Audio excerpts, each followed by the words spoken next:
заберите их к себе, чтобы мы не тратили на них ни деньги, ни еду, ни какие-либо пособия, потому что там находятся и охраняют их и курды, и военные ООН, но никто не хочет их забрать. И я еще раз повторяю, это правда, что в рядах ИГИЛ находились и чеченцы, и ингуши, и люди из Азербайджана, и узбеки, и туркмены, и таджики, и русские, россияне, потому что именно из России мы все знаем, что уезжали скрытно женщины и парни уезжали через Турцию и готовили их в Турции, а потом они все переметнулись туда по приказу. И еще раз должна сказать, что на данный момент, когда в прошлом году убивали курдов, да, там действовали те же самые палачи, те же самые бандиты. И у меня очень много есть доказательств, что даже жители Казахстана, Туркменистана, которые приезжали, убивали, турки, египтяне, которые приезжали, убивали сейчас в Сирии людей, убивают, продолжают убивать и курдов, и алавитов, и друзов. Это не те сирийцы, о которых мы говорим. Мы говорим о турках, мы говорим о египтянах, мы говорим о казахах, мы говорим о русских, мы говорим о всех вот этих палачах, которые находятся на данный момент в сирийской армии, да, вот этого избранного президента, который в свое время был палачом и убийцей в ИГИЛ. И этого нельзя отрицать, это палачи. Но то, что он имел в виду, он не хотел никаким образом оскорбить чеченский народ. Абсолютно. Вендетта, секундочку, родной. Извиняюсь, Майя, приветствую тебя. Моя сестра кафирша, я Скажите, Майя, просто мне, подожди, как бы ты восприняла бы, если я сижу и объясняю людям, сколько у евреев, поехавшие на иудаизме, вообще я из другой нации, да. И курду не нужно, курду не нужно объяснять за мой народ. Курду нужно объяснять, что делает фашистская идеология, ислам. Он сидит сюда, приходит и говорит... Сейчас, я просто хочу, чтобы ты вкусно. Он сидит тут и говорит, среди чеченцев такой-то процент. Ты можешь, он говорит, среди чеченцев... Откуда он нашел эти проценты? Больше, чем всех наций в мире. 14 тысяч. Вашингтон-Пост, вон, прочитай. Они там насчитали 14, понятно, там и дагестанцы под Шишани шифровались, и ингуши, но это все равно для миллионного народа 14 тысяч, ты не отмажешься никогда. Зачем? И вообще, зачем отмазываться? Я не хочу отмазываться. Я не отмазываю, Восхонису, ты прав. Но зачем? Мы ходили вот здесь на митинг, да, с сирийцами, которые, ну, такие, да, светские, которые там против вот этого, когда и там бомбили детей, там туда-сюда. Мы стоим напротив ООН, вот здесь в Вене. И у них закончился митинг, и потом у других там начинается. И мы смотрим, курды подходят. И мы вот попытались с курдами, ну, как бы контакт наладить, да, там, попытаться пообщаться. Хотя мы знаем здесь и курдов тоже. И курды подошли, и они к нам как бы с подозрением на нас смотрят, что у вас за флаг. Когда мы сказали чеченцы, они сразу там в кучу собрались и ваштыки приняли. Типа, а что вы нас убиваете там? И теперь что, я должен стать, да, там, рога включить, а вы что нас, а мы что вас? И вот так, что ли? Нет, там нужно извиниться, во-первых, перед этими людьми, что из нашего общества вышли вот такие отбросы, которые там насиловали тысячи женщин. Как бы ты ни отмазывался, вот это вот, это оно есть, это существует. Поэтому мы с этими людьми аккуратно им объяснили, что вот эти люди, которые там долбанулись на почве религии, это такие же враги для чеченского народа, как и для вас. И все, вот, ну, можно разъяснить людям правильно все происходящее. Маленькую ремарку. Я передаю. Вендетта, можно сказать. Он выйдет с тобой. Люди, дайте сказать пару слов. С тобой, секундочку, Саша, я тебе дам. Я тебе дам, секунду. Вендетта, он выйдет вместе с тобой и будет стоять с тобой и защищать твою землю. Поверь мне. потому что этот человек знает, что такое цена жизни, его семья. И, больше 15 человек погибли. Понимаешь? Я это еще так уменьшила, не сказала всех. Еще раз тебе говорю, он тебе не враг, он тебе друг. Но то, что он просто сказал, он сказал о тех маньяках, да, которые повернулись на почве религии и ушли убивать других людей, которых не считали вообще за человека. Он не имел ничего против чеченского народа. Он просто рассказал о том, что происходит. И то, что я могу доказать в тюрьме Аль-Холь, кто находится, я это могу предоставить, факты. Но ни в коем случае он не хотел очернять. Если он неправильно выразился, он хотел себя исправить, но ему не дали. Но поверь мне, что он станет рядом с тобой и будет защищать всех. Все, я закончила. Линочка, он не успел. Можно мне сказать два слова? Не два слова, уже 4 слова. Я первое хочу сказать. Как говорил мой отец покойный, он сказал, что если кто-то не прав, он просто не прав. А если ты, еврей, не прав, ты жидовская морда. Ну, в лучшем понимании, это мой папа говорил. Так вот, чеченский народ нельзя было так говорить, потому что чечены очень гордый, достойный и хороший народ.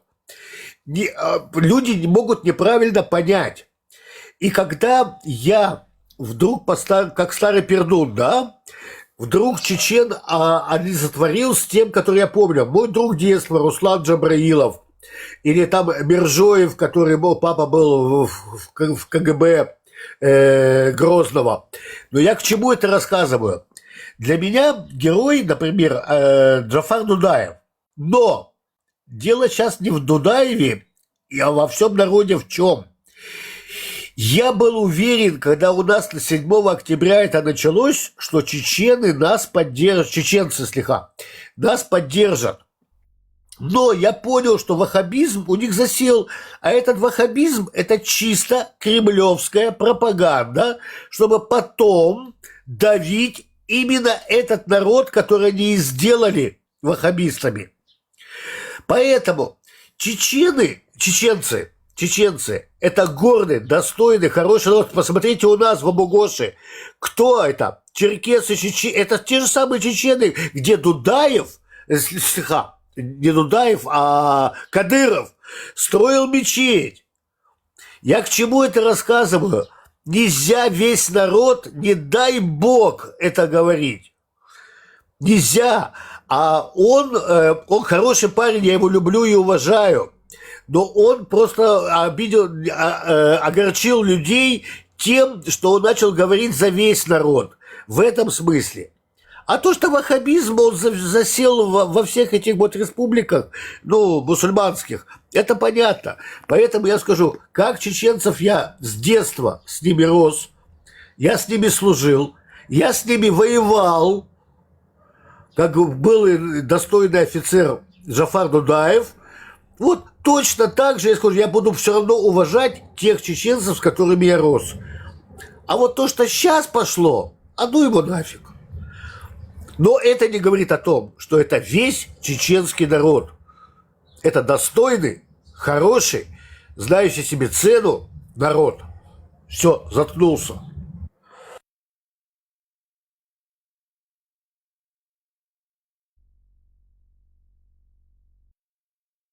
Да, там тоже нужно понимать, что эти люди, с чем они сталкивались, поэтому в такой ситуации... Ибрагим, еще тебе скажу, извини. Еще одно, извини. Я был уже в Израиле, когда началась Первая Чеченская война.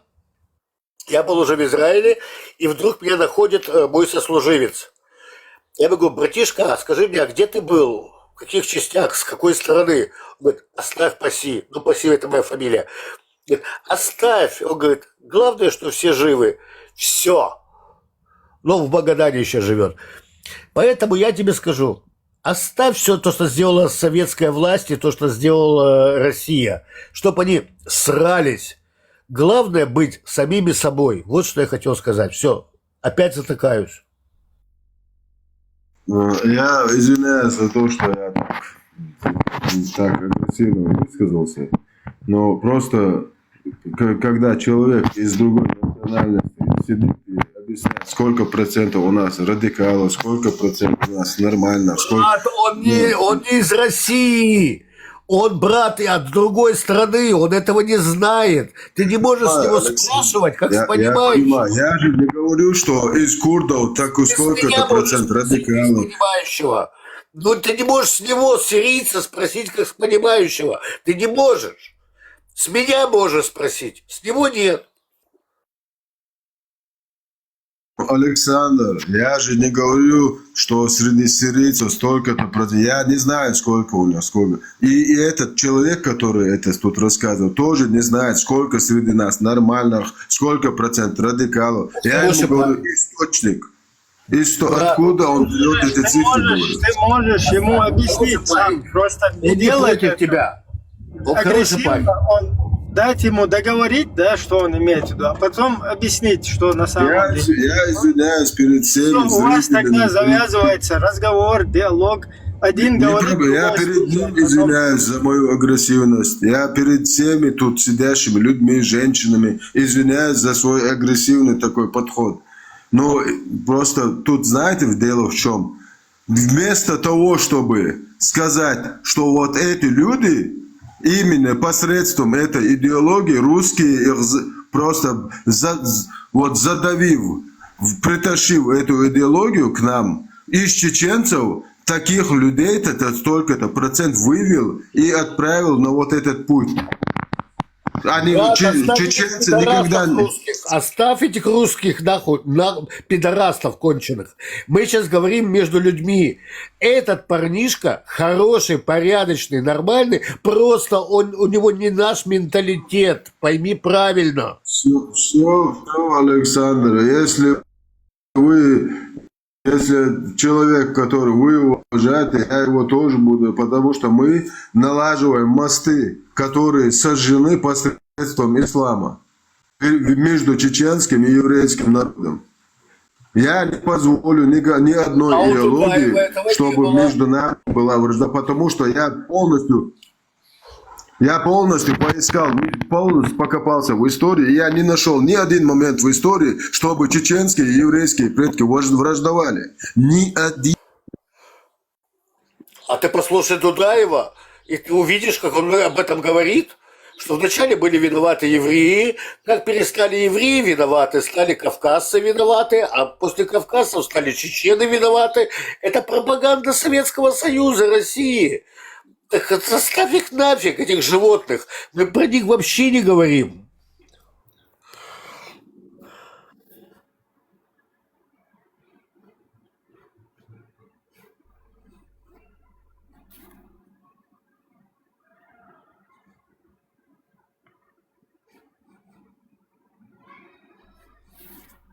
Хотя я сам служил в ВДВ Советского Союза и служил с братанами чеченами, кстати. Чеченцами и ингушами.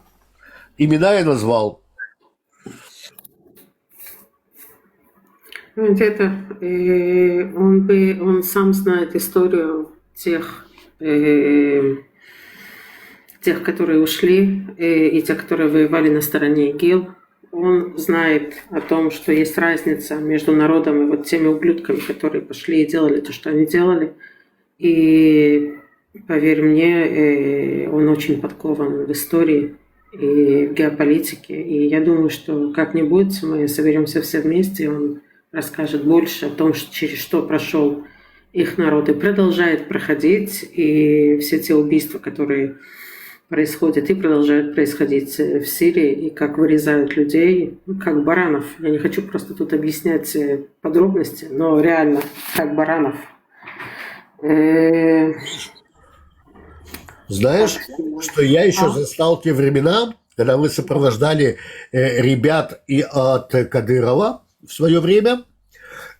Они называли террористов террористами. Не братанами, а террористами. Мы еще на дискотеку их сопровождали, отдыхали, они гуляли и так далее.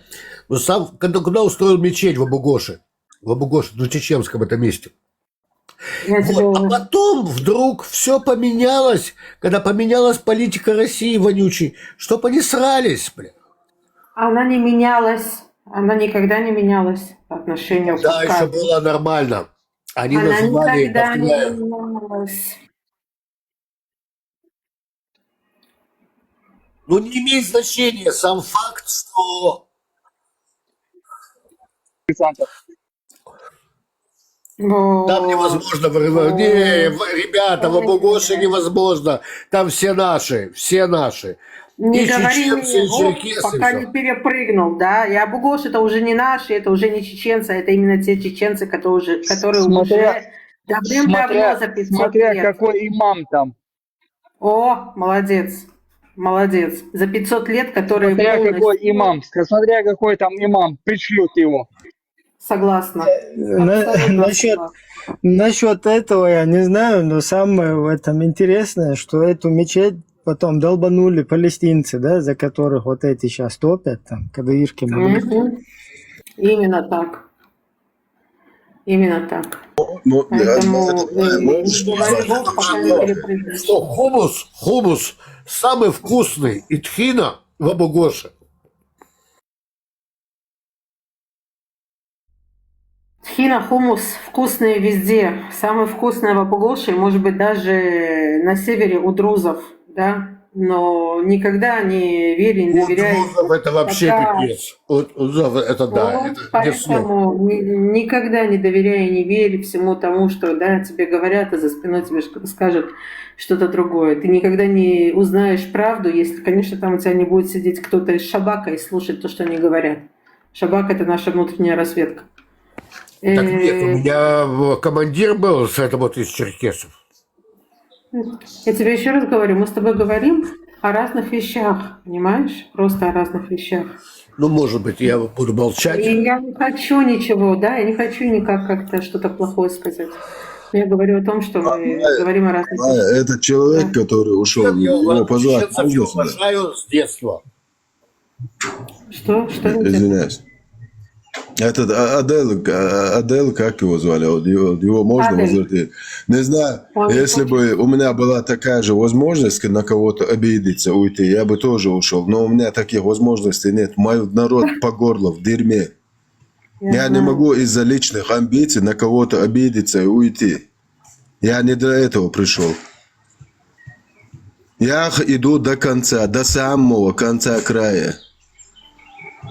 Я его зову. Еще одну вещь на заметку возьми. Вот ты сейчас говорил, что мы с еврейским народом хотим мосты наладить. Вот насчет евреев, к счастью, у нас с евреями какого-то вот такого негативного, да, момента нету.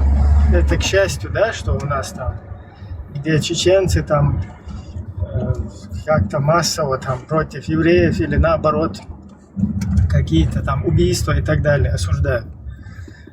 А вот насчет курдов, вот это ты должен взять на заметку. Вот с курдами ты этого не видел, да? Мы где-то у себя там дома в подушку хорошими были, а то, что там у них творилось, вот это ты должен тоже знать. Поэтому вот этот человек, он имеет право как бы моральное право тоже проявлять какое-то негодование, потому что там не один-два человека, а там, к сожалению, целыми пачками туда закидывали вот этих будулаков надрессированных. И там вот это происходило. Поэтому как раз-таки с курдами намного как бы еще надо быть таким спокойным, да, как минимум. То есть более с пониманием относиться. Дима, ты с Грозного? Так, это у меня спрашивают? Да-да. Да, я с Грозным. Вот всю жизнь Значит, ты прожил. Пионерскую улицу знаешь, Пионерская. На Пионерской я жил на Пионерской. А вы откуда? О, а я туда-сюда ездил. Поэтому Пионерская даже еврейский Как раз квартал был. с Пионерской улицы, Пионерская, дом 91 у нас был. А, ты в центре? Ну вот Относительно. от Ленина отходила Пионерская улица, такой длинный дом, 89-й стоял, потом рядом Ты с что, ним еврей, стоял... что ли? Я шучу. Это же еврейский квартал был Пионерский. Я говорю. Ну, евреев у нас, я сейчас скажу, сколько у нас. У нас напротив наши соседи, потом в следующем подъезде. И вот в этом 89-м доме я знал еврейских. Ну, тех, кого я знал, это мои ровесники, скажем так, да, с кем Так, мы давай вот так, там скажи мне. Семья на улице Я играли, жил там, дружили. это моя улица Семья была. Джабраиловых и Биржоевых. Пионерская. Тебе что-то говорит? Дом 50. Шаленский, Пионерский. Я. Во. Биржоевы Дом 50, ингуши, квартира а 15. Джабраиловы чеченцы. Я в 91-м жил. Дом 91, квартира 20. И друзья тебя. детства, евреи у меня Старше. были. Мы ваших Фамилия стариков Гольдштейн.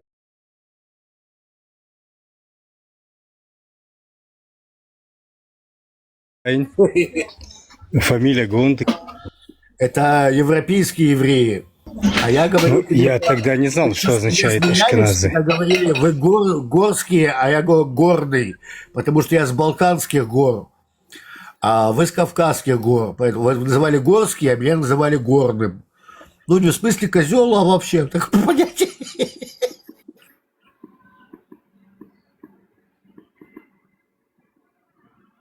Нас тут, правда, евреями уже называют, Александр, вот меня, Виндетту. Я чеченский, горский еврей, альхамдулилля. Я То есть горжусь. настолько вот этих людей как бы задебилизировали там сейчас, да, вот если раньше такого абсолютно не было, наоборот, как бы более с пониманием друг к другу относились, то сейчас вот это вот то, что там крутят, да, еще религия это дело как бы подлили, да, что уже в разы как бы еще усилило вот это дело, да, вот эту пропаганду. Вот мы здесь, когда общаемся где-то вот у нас, например, на канале, да, и заходят евреи, мы общаемся, заходят вообще там пацаны какие-то молодые. Как это вы с евреями? То есть на чеченском языке он удивляется. Ну что? Да как это можно, типа? То есть вот у них уже полностью ненависть, им вот такую вот втюхнули туда, да, в голову. Ему даже общаться там... Я не буду имена называть. Вот опять был разговор, я пытался мирно говорить, и один молодой пацан, чеченский, значит, говорит, я по его фамилии узнал своего близкого. Как только я спросил, как так зовут его папу или дедушку, бах, исчез. Понимаешь? Потому что как бы ему стыдно, но он сам не понимает, что он творит, бедолага. Кстати, в основном вот это поколение, да, поколение или вообще вот эта среда, которая агрессирует, они просто нигде не пересекались, да, там, не по соседству не жили, не сосуществовали. У них чисто вот так вот образно вот это вот им через вот эти идеологические приемы вбили туда, вон, евреи, кафиры, иудеи, короче, ягуды, с ними надо враждовать, вот на этой теме там в основном, короче, это работа. По малолетке в армии с чеченами стоим, он на тумбочке стоит, и мы всю ночь с ним разговаривали, Советский Союз, не было никаких понятий, да? И мы рассказывали, как с девушками общаться, как нужно правильно себя вести, и мы с ним разговаривали на одном языке. Я никогда это не забуду. Всю ночь с ним стоять. Советский Союз был, понимаешь? Не сейчас, а Советский Союз. И мы говорили на одном языке, как к еврейским девушкам относиться, как к чеченским женщинам относиться и так далее. Я не знаю, как это тебе передать. Я как будто бы домой вернулся. Вот именно он меня нашел. И когда я вот... То, что я рассказывал, ну, на чьей стороне ты был, он говорит, оставь посел, говорит. Главное, что все живы.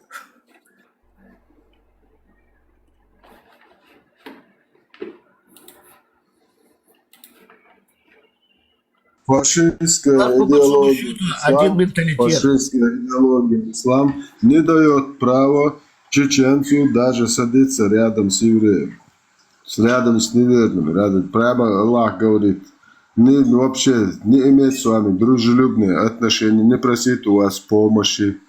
Единственный вот барьер, который стоит между чеченским, еврейским и вообще другими народами, который ставит перед чеченскими, это идеология фашизма вот этого ислама.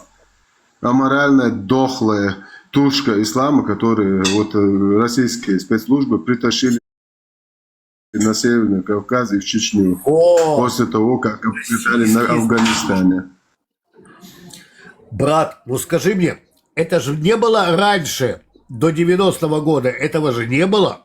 Чеченцы были те же мусульмане. Российские спецслужбы были заняты в Афганистане, полностью оприходуя эту идеологию на этих афганцев. Прямо на Афганистане обкатали эту идеологию и притащили ее сюда, к нам, в наш дом. У нас был суфизм. И этот суфизм тоже туда притащили, именно царские вот эти времена, во время имамат строил, и там нам какой-то дагестанец имамат в Чечне, на Северном Кавказе. А потом, когда выполнил свою работу, поехал в Калугу, 11 лет жил в Калуге в царской усадьбе, резиденции. Да-да, получая царскую пенсию, имея слуг. Оттуда ездил в Мекку. Да-да-да, отмаливать. Разделяй и властвуй. Вот чем занимается арабская и русская фашистская империя. Два брата-акробата, просто один чутка черный, другая чутка белый. Уважуха, ты прав на 1000000%. Чтоб ты был мне только здоров.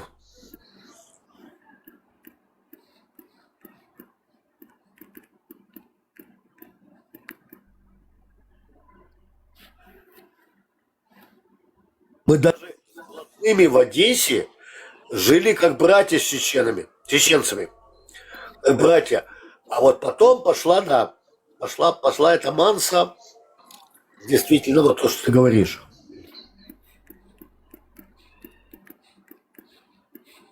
Мы не должны обвинять тут каких-то людей, народы.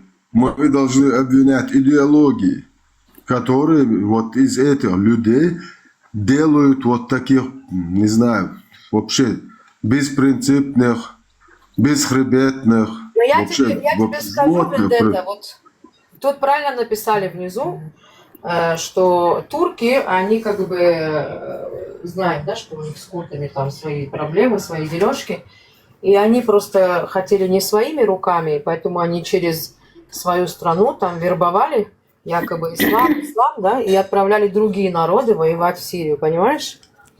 А сами в сторонке стояли, потом... Турецкие спецслужбы закрыли глаза на поток тысячных людей, которые они прекрасно знали, куда они идут. По даже внешнему облику. Внешний облик даже должен понимать, куда эти люди идут.